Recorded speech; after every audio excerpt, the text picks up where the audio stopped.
Bullet rally में भ्रष्टाचारियों पर किए वार। कहा, मोदी की गारंटी कहती है भ्रष्टाचार को हटाओ तो वो कहते हैं भ्रष्टाचारियों को बचाओ। राहुल गांधी का बीजेपी पर बड़ा हमला। बोले, मैच फिक्सिंग के साथ चुनाव जीतने की कोशिश कर रही है बीजेपी। संविधान बदला तो देश में लग जाएगी आग। बीजेपी जोर लगाकर भी नहीं कर पाएगी 180 पार। सुनीता केजरीवाल ने लोकतंत्र बचाओ रैली में पढ़ा केजरीवाल का संदेश। आप सुप्रीमो ने जेल से दी 6 गारंटियां।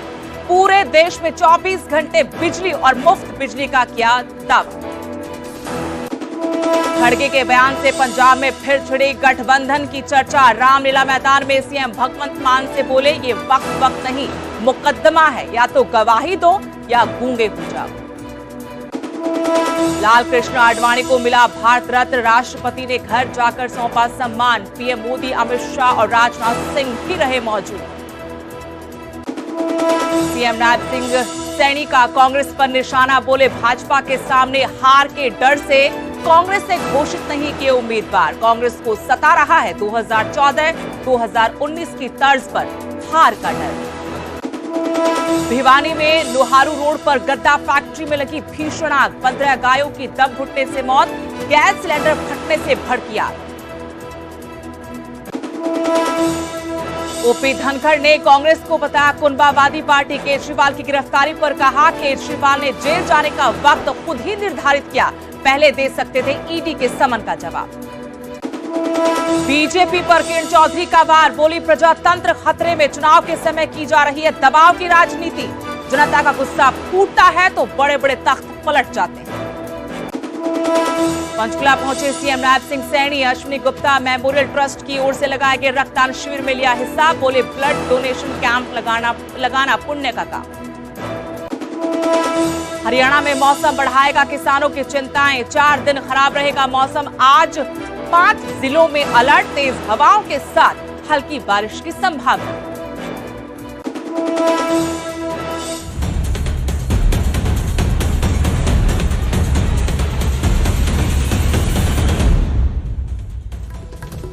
नमस्कार, स्वागत है आपका हरियाणा प्राइम में। आपके साथ मैं स्पेश नैन मोर। बुलेटिन की शुरुआत करेंगे बड़ी खबर के साथ। भिवानी से बड़ी खबर, जहां मुख्यमंत्री नायब सिंह सैनी ने भवानी खेड़ा में विजय संकल्प रैली की।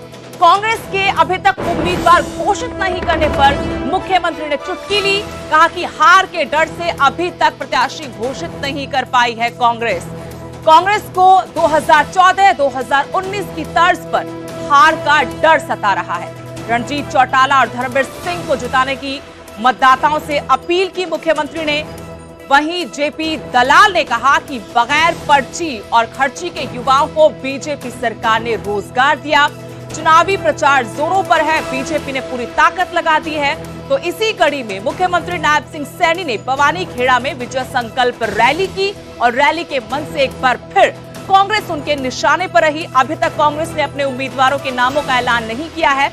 इसी पर चुटकी लेते हुए सीएम ने कहा कि हार के डर से अभी तक कांग्रेस अपने प्रत्याशी तक खड़े नहीं कर पाई है। कांग्रेस को 2014-2019 की तर्ज पर हार का डर सता रहा है। रैली का कार्यक्रम है, एक प्रकार से माननीय मुख्यमंत्री जी का हम यहाँ धन्यवाद करने वाले हैं, क्योंकि 28 साल के बाद भवानी खेड़ा की जनता को जो सौदर मिली है, उसके लिए हम माननीय मुख्यमंत्री जी का धन्यवाद करेंगे। यहाँ धन्यवाद के नाते से सभी लोगों को हमने यहाँ बुलाया है। और चुनाव भी ऊपर है, लोकसभा चुनाव भी हमारे कैंडिडेट लगभग अभी रणजीत चौटाला जी तय हैं, तो उनको यहाँ से भारी बहुमत से जिताना भवानी खेड़ा से और पूरी लोकसभा हिसार से। मुझे लगता है पिछली की बार की बजाय अब की बार ज्यादा वोटों से वो जीत जाएंगे। कि विपक्ष के अंदर अभी तक प्रत्याशी उतारने की हिम्मत भी नहीं हुई है। अंदर खाते डर है, और ये डर है कि कहीं ना कहीं हमें जैसे 2019 के चुनाव के अंदर पीछे देखना पड़ा था, और 2024 के अंदर भी हम कामयाब नहीं होंगे, क्योंकि इन 5 वर्षों के अंदर नरेंद्र मोदी जी ने और देश को आगे ले जाने का काम किया है। हरियाणा में राजनीतिक दलों का चुनाव प्रचार जोर शोर से चल रहा है, तो वहीं वार पलटवार भी खूब हो रहे हैं। हरियाणा कांग्रेस प्रदेश अध्यक्ष उदय भान सिंह ने बीजेपी पर पलटवार किया है। उम्मीदवारों की घोषणा करने पर उन्होंने कहा कि बीजेपी के 6 प्रत्याशी कांग्रेस के हैं। 10 सीटों के लिए कांग्रेस में 326 आवेदन आए हैं। अभी तक कांग्रेस ने अपने उम्मीदवार नहीं उतारे हैं, इसको लेकर वो विरोधियों के निशाने पर है। लेकिन यहां से कांग्रेस प्रदेश अध्यक्ष ने बीजेपी के उम्मीदवारों पर कहा कि जो उम्मीदवार बीजेपी ने उतारे हैं उनमें से 6 प्रत्याशी कांग्रेस के हैं। 10 सीटों के लिए कांग्रेस में 326 आवेदन आए हैं। एक हफ्ते में उम्मीदवारों की घोषणा को लेकर कहा कि एक हफ्ते में वो उम्मीदवारों की घोषणा कर देंगे। हुड्डा और सैलजा के चुनाव लड़ने के सवाल पर भी वो बोले, कहा कौन कौन चुनाव लड़ेगा ये सूची आने पर पता लग जाएगा। समीकरण बदल चुके हैं। आने वाला समय इंडिया गठबंधन का है। भाजपा जा रहा है और इंडिया गठबंधन आ रहा है। एक सवाल ये कि देर हुई, अब कब आप लोग अपने उम्मीदवारों की सूची जारी करेंगे? क्योंकि भले ही थोड़ा समय है हरियाणा के चुनाव में, मगर विपक्ष तो पूरी तैयारी से आगे आ चुका है, उम्मीदवारों की घोषणा कर चुका है। अभी कहाँ देर हो गई? 25 मई को चुनाव है, 29 तारीख से नॉमिनेशन शुरू होना है। अभी तो बहुत समय है, इस एक हफ्ते में कर देंगे। एक सवाल पूछना चाहूँगा, लोग कह रहे हैं कि कांग्रेस के तमाम बड़े नेता, सीनियर लीडर्स घबरा रहे हैं, डर रहे हैं, चुनाव में अपनी उम्मीदवारी नहीं चाहते, डरते हैं चुनाव से। कांग्रेस की 326 एप्लीकेशन आई है 10 लोकसभा में, और इनके पास तो अपने कैंडिडेट भी नहीं है। सारे कांग्रेस के कैंडिडेट हैं। 6 कैंडिडेट तो इनके पास कांग्रेस के हैं, 60%। इनके पास नहीं है कैंडिडेट, तो इनके पास नहीं है। वहाँ तो बीजेपी वाले पूछ रहे हैं कि भाई हमारा ही कुछ रिजर्वेशन कर दो। हुड्डा, कुमारी सैलजा चुनाव लड़ेंगी सर? कौन कौन लड़ेंगे जब लिस्ट आएगी जब देखना। उधर भिवानी में भी कांग्रेस नेता किरण चौधरी ने विरोधियों को अपने तेवर दिखाए। कहा कि ये जनता है, सब जानती है, कोई अपने को बहुत बड़ा ना समझे, तख्त पलटते देर नहीं लगती। केजरीवाल सोरेन की गिरफ्तारी पर उन्होंने कहा कि केजरीवाल के साथ जो हुआ वो गलत हुआ। प्रजातंत्र खतरे में है। चुनाव के समय दबाव की राजनीति की जा रही है। जनता का गुस्सा फूटता है तो बड़े बड़े तख्त पलट जाते हैं। उन्होंने अपने पति स्वर्गीय सुरेंद्र सिंह को भी याद किया और कहा कि सुरेंद्र सिंह बहुत जल्दी चले गए।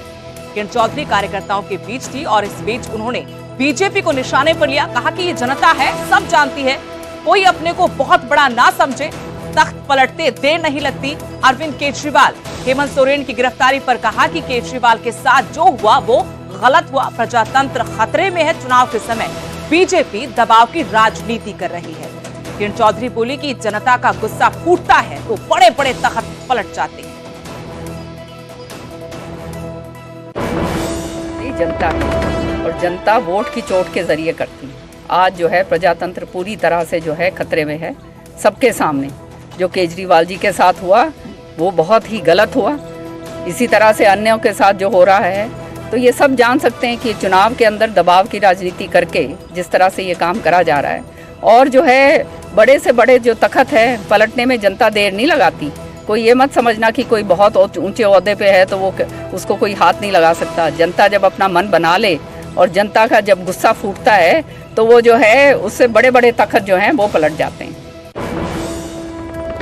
उधर पूर्व मंत्री ओम प्रकाश धनखड़ ने कांग्रेस पर वार किया। कांग्रेस को उन्होंने कुनबावादी पार्टी कहा। केजरीवाल पर भी धनखड़ ने जमकर जुबानी हमला किया। कहा कि केजरीवाल ने जेल जाने का वक्त खुद तय किया, वो पहले भी ईडी के समन का जवाब दे सकते थे। आपको बता दें कि अरविंद केजरीवाल की गिरफ्तारी के बाद से लगातार बीजेपी की विरोधी पार्टियां एकजुट होकर इस मुद्दे को उठा रही हैं। आज इंडिया गठबंधन ने दिल्ली में रैली कर शक्ति प्रदर्शन किया। अरविंद केजरीवाल की गिरफ्तारी का विरोध किया। ईडी, सीबीआई जो केंद्रीय एजेंसियां हैं उनके एक्शन पर भी सवाल खड़े किए। इसी बीच बीजेपी के नेता भी पलटवार कर रहे हैं। इन्हीं में पूर्व मंत्री और पूर्व बीजेपी प्रदेश अध्यक्ष ओम प्रकाश धनखड़ ने कांग्रेस पर वार करते हुए कांग्रेस को कुनबावादी पार्टी करार दिया। ये उन्होंने अपनी नियति का चयन अपने कुकर्मों से चुना है, अपनी गलतियों से चुना है, और इसके कारण से सब लोग जो है अपने कर्मों के कारण से, और टाइम भी उन्होंने तय किया है, क्योंकि कितने नोटिस मिल गए थे। अगर कोई आदमी मान लो न्यूज शक कर दे भाई फलाना आदमी ने तने चोरी कर ली, तो आदमी क्या कहता है भाई झाड़ा ले ले, तो वो अपना झाड़ा बखत्ते दे देता।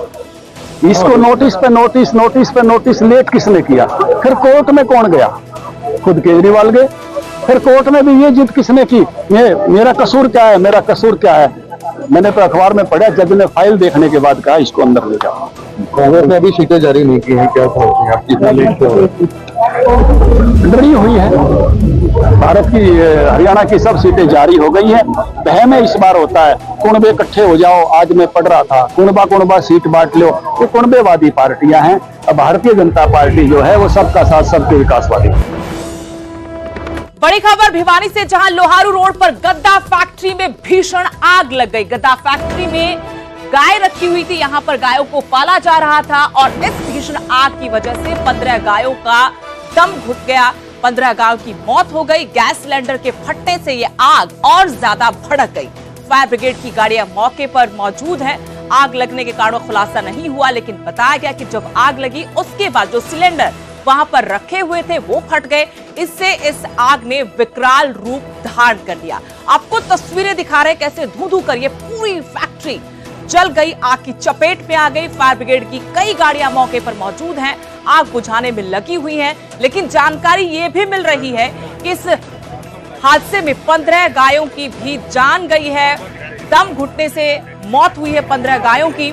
इसी फैक्ट्री में बताया गया है कि गायों को पाला जा रहा था। गद्दा फैक्ट्री थी, यहीं पर गायें भी रखी गई थी और जब ये भीषण आग यहां पर लगी तो धुएं में दम घुटने से गायों की भी मौत हो गई है। इनकी संख्या 15 बताई जा रही है।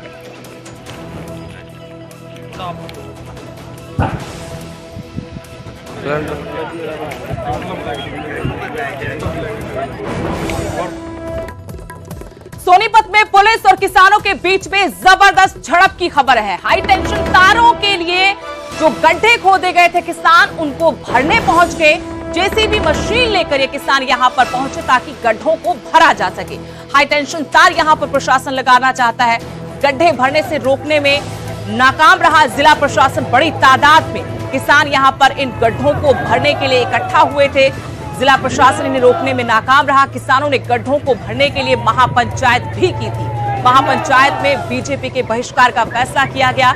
हाई टेंशन तारों से कहा कि हमारे खेत खराब हो रहे हैं।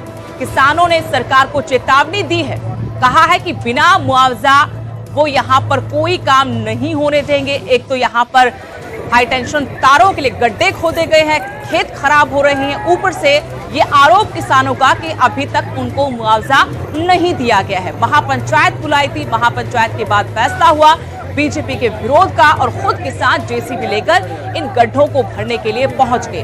पुलिस और किसानों के बीच में जबरदस्त झड़प हुई है। किसानों को पुलिस नहीं रोक पाई, किसानों ने गड्ढे भरने की कोशिश की।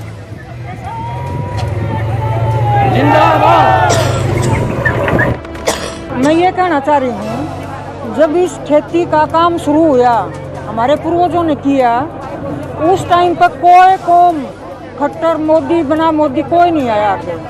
हमारे पूर्वजों ने ये काम संभाला और इतनी मेहनत से संभाला।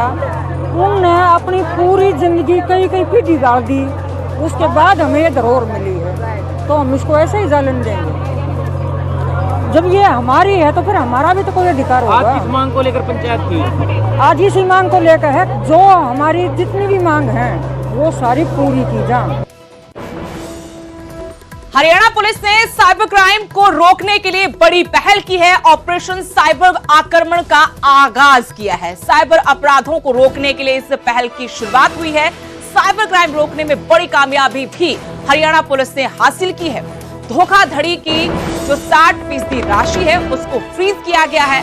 6 घंटे के भीतर जो कार्रवाई की जाती है शिकायत के बाद, देश भर में 60 हॉटस्पॉट क्षेत्रों की भी साइबर क्राइम की टीम ने पहचान की है। डीजीपी ने साइबर हेल्पलाइन टीम 1930 की जमकर सराहना की, जिस तरीके से इस टीम ने अभी तक काम किया है। डीजीपी शत्रुजीत कपूर ने अधिकारियों के साथ आज पंचकुला में बैठक ली और बैठक के बाद उन्होंने साइबर हेल्पलाइन टीम की जमकर तारीफ की। जिस तरीके से टीम अभी तक काम कर रही है, साइबर क्राइम को रोकने पर लगी हुई है और साथ ही नया आगाज, नई पहल की है ऑपरेशन साइबर आक्रमण।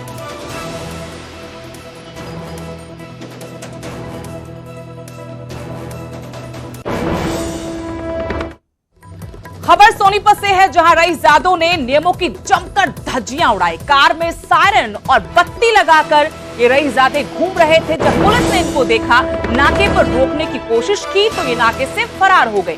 दोनों गाड़ियों को पुलिस ने पीछा कर रोकने की कोशिश की। काफी दूर तक पुलिस ने इनका पीछा किया। पुलिस ने 12-12 हजार का चालान किया इनको पकड़ने के बाद, लेकिन काफी हंगामा इन आरोपी युवकों की तरफ से मौके पर किया गया। लेकिन पुलिस ने अपनी कार्रवाई करते हुए 12-12 हजार रुपए का चालान किया है। आपको बता दें कि इन्होंने अपनी गाड़ी के ऊपर लाइट लगवाई हुई थी, बत्ती लगवाई हुई थी और साथ में सायरन भी था। पुलिस नाके पर रोकने की कोशिश की तो ये रुके नहीं, पीछा कर इनको पकड़ा और फिर इन्होंने जमकर वहां पर बवाल किया, हंगामा किया। पुलिस ने अपनी कार्रवाई करते हुए 12-12 हजार रुपए का चालान काटा।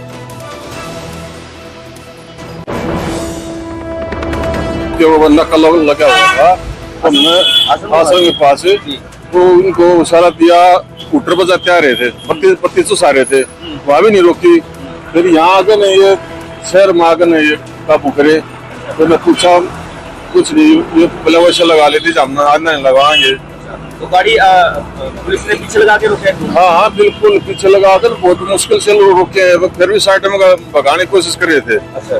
तो इससे करके फिर इन दोनों गाड़ियों चालान कर दिया। कहाँ की गाड़ी है? ये दोनों यूपी की है जी गाड़ी। हाँ, यूपी के। तो कितने का चालान किया है? ये चालान इनका 12-12 हजार का। बड़ी खबर अंबाला से, जहां नवदीप जलबेड़ा को एक दिन का पुलिस रिमांड मिला है। नवदीप और उसके साथी गुरकीरत का 2 दिन का रिमांड खत्म हो गया था।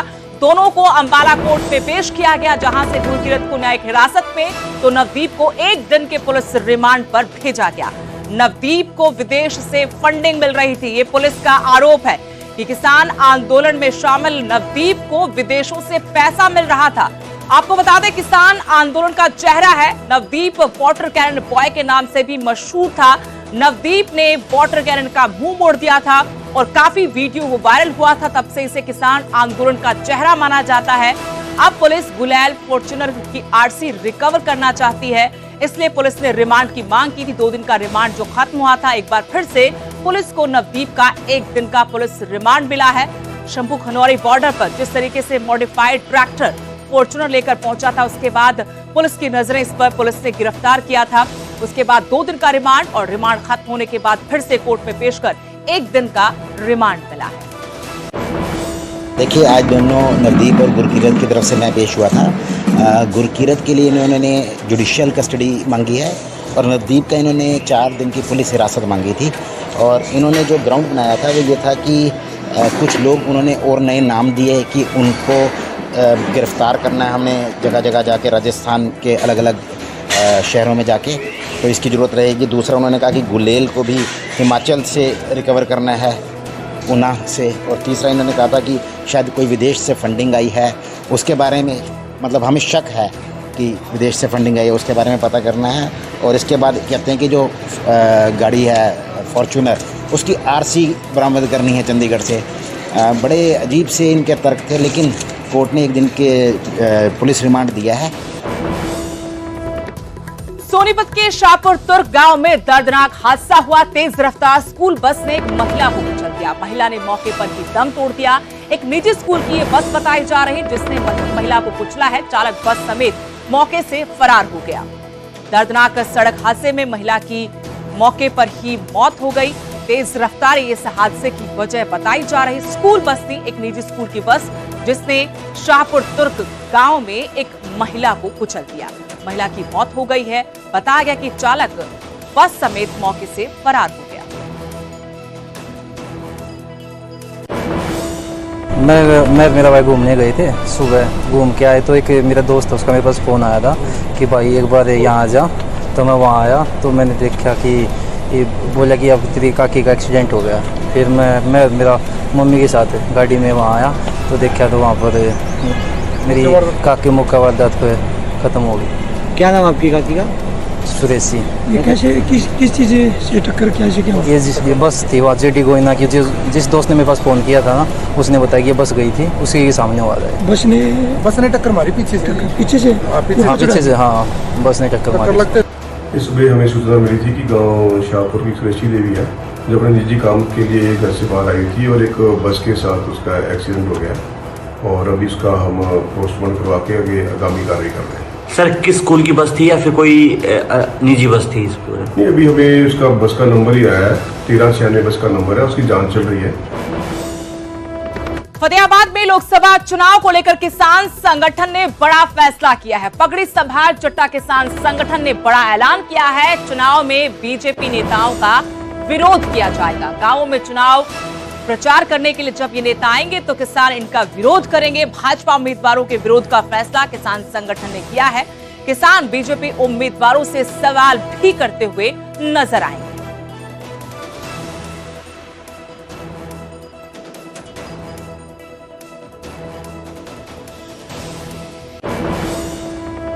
मीटिंग पगड़ी संभाल जट्टा किसान संघर्ष समिति हरियाणा की राज्य की एक तालमेल कमेटी गठित की गई है, उसकी मीटिंग थी जिसमें हरियाणा भर से जो संगठन में सक्रिय भूमिका निभा रहे हैं वो साथियों को बुलाया गया था।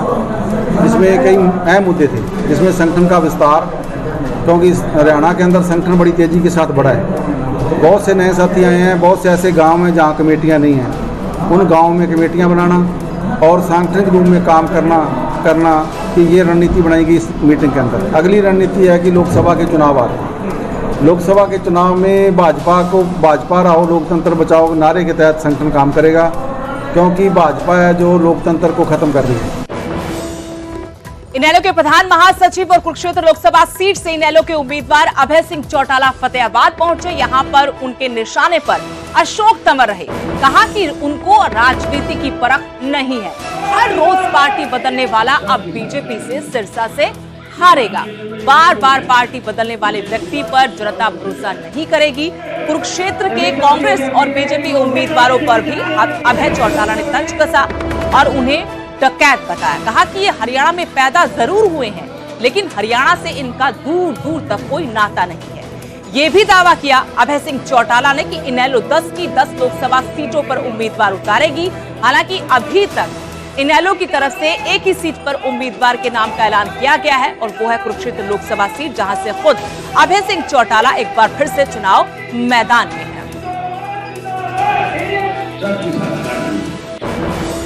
अशोक तंवर बार बार ये कह रहा है कि उसके सामने मैदान में कोई कैंडिडेट नहीं है, वो सर्वसम्मति से जीतेगा। हालांकि 5 पार्टियां सर्वसम्मति से जीतेगा, इसका मतलब राजनीतिक व्यक्ति नहीं है।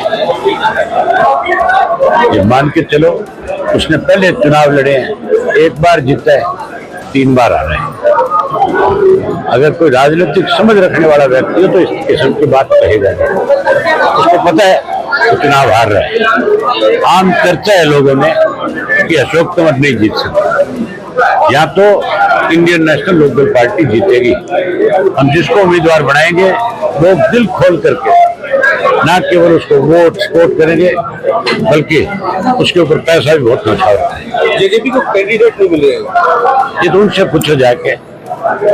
अगर वो हमारे साथ रहते, ना भागते, तो आज सरकार होती, आज 10 के 10 हमारे फिर भी।